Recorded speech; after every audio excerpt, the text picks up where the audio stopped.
My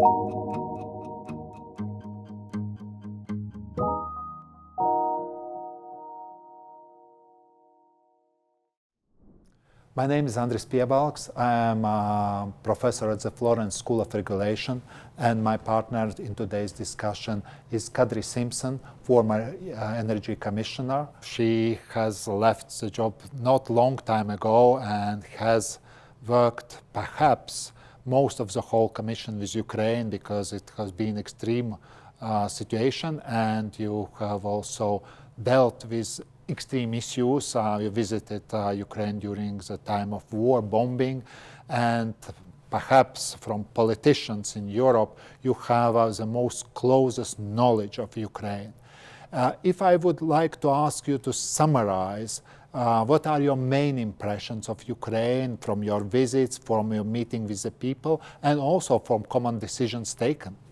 I truly believe that this is our most important task, to support Ukraine so that Ukraine can prevail and restore its territorial integrity. But for me and my colleagues who were national energy ministers, Ukraine played also a very important role, because it was fourth day when Ukraine was at the full-scale war, end of February 2022, when energy ministers convened at the Energy Council. And as an extra discussion point, I added a discussion that we should send a clear message to our electricity operators and NSOE that Ukraine, who operated in the island mode, should be synchronized with European network. And since then, energy ministers who strongly supported this idea felt that they have made a big thing, and this was a major development that allowed Ukraine to avoid lasting blackouts.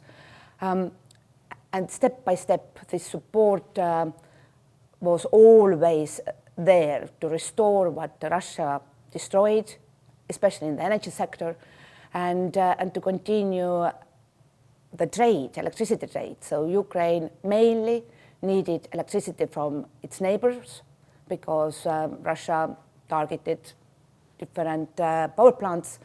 But when there is a moment of surplus, Ukraine can also sell electricity, and by doing so, earn some revenues to build back better.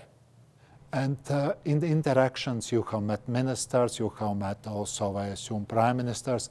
What are the interaction between European policy maker and Ukrainian officials? So is it very close, open and frank discussion, or it is very diplomatic?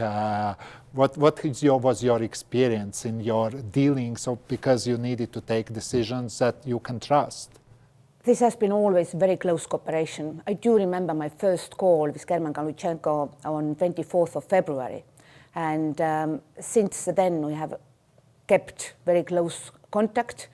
I do remember that when Russia started targeting Ukraine energy sector, then first we were stuck by the challenges, that there were just not enough auto transformers available at the market. We had to reach out international major global players and ask them to prioritize Ukraine needs. But since then, this very operational action that was led by Ukrainian Energy Ministry has been very efficient. So we all know that it is so much easier to destroy than to rebuild. But the impressive work that Ukraine is doing at the field, repairing AC lines and substations, power plants even, is something that shows me that they really believe that this country will and stay worth of investing your life and all your time that you do have. And on top of that, what I do see, I see that they are building back in accordance with our principles. So one of the key projects, for example, only 100 kilometers from frontline, the Ligulska wind park, that already operates, that already produces enough electricity to provide electricity for 200,000 customers. And just this year, there was another investment decision. And by that, next year, they are starting to build the second part of Tirgulska wind park. It will become one of the biggest European on-land wind parks. And that shows that renewables, they are not only good for our climate, but they are also more difficult to target by hostile missiles. Yeah, I feel how passionate you are about Ukraine, and you and your colleagues in European Commissions have been very supportive of Ukraine's EU accession. What advices you could give to Ukraine in this particular period? Now you also have left Commission, you could be more honest and open where they should put more attention really to achieve the goal. I could confirm that looking and screening, they are really making an effort. But the country is complicated in a way by size, also by war that is being happening in the country. What would be your advice? Well, me and you are coming from Baltic countries, and we know that nothing happens overnight.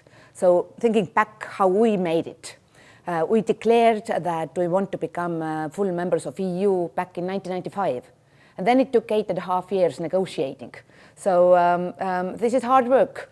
And you have to close chapter by chapter your negotiations. I do believe that energy might be one of the first ones because they have made impressive work there. And I also believe that President von der Leyen is very supportive. So she made an announcement in front of European Parliament telling that she works very hard together with Ukrainian government that all the chapters will be opened this year. And this is already a major milestone. So that really is a testament that there is positive development. This was not just an announcement a couple of years ago. It is a process that hopefully will be finalized by full membership. And why this is so important? Because all this European Union story has been a testament how being a part of European Union also provides you peace and economic prosperity. So this is exactly what Ukraine needs. Well, you are a bit out of also politics. There are some countries that are very much opposing Ukraine's membership.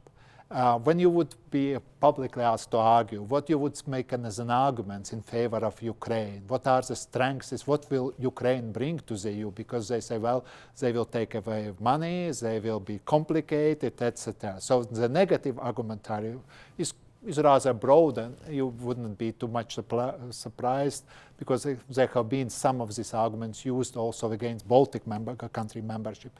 But what you would say, well, yeah, you could have some doubts, but what are the strong sides of Ukraine? But first of all, I do believe that everybody understands we are not making any discounts.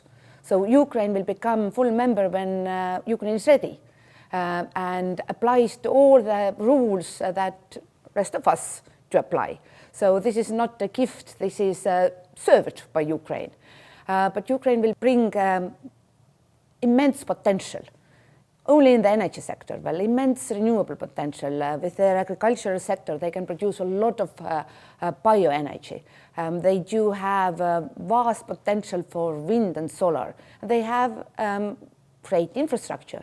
So when we are discussing how to build up, for example, green hydrogen economy better, then this is relatively easy to repurpose existing gas pipelines to transport green gases like hydrogen. And on top of that, I do believe that some of the negativity that comes out from EU governments is only for domestic demand. One of the biggest supporters in the energy sector who provide electricity to Ukraine are, for example, Hungary and Slovakia.